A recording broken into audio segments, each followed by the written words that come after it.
What is the book of 3rd John? Well, 3rd John was written by the Apostle John around 96 AD by our modern calendars.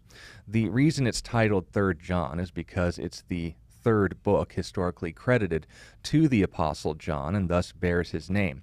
In this letter, he introduces himself as the Elder, which is where one of John's nicknames, John the Presbyter, comes from in the original Greek language that this letter was written in.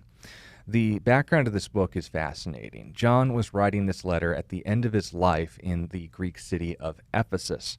And the reason he was there was because he was released from prison recently by Emperor Trajan when the previous Roman emperor failed to kill him and sent him there on ultimately what ended up being empty charges. When addressing people's questions and writing the Gospel of John as well as the book of Revelation, he also wrote to a disciple of his named Gaius, who was the historical audience of this letter. The letter itself is not referencing history. It's not meant to summarize the events and backgrounds of this book, but this book itself is a personal letter, which is why we would categorically identify it as poetry. Now, in English, that means that it rhymes, or it's based off of sounds and sing-song cadences, but in the actual poetic genre, it's meant to focus on ideas as opposed to events.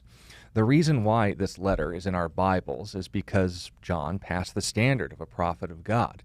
You see, in the Old Testament, there were 4 tests that all prophets were held to. They would be accurate in the information they reported, they would be consistent with how they presented God, they would be accountable for whatever they wrote, and most importantly, they would verify those words with public miracles. All or nothing when it comes down to someone claiming to be a prophet. John passed these standards before and after Jesus' resurrection as one of his apostles, as well as verified within the text itself.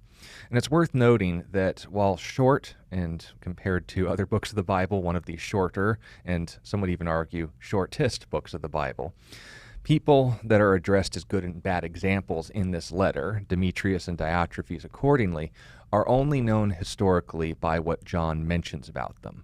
One was ruled by fear in his leadership of the church he was in charge of, and the other simply loved the truth.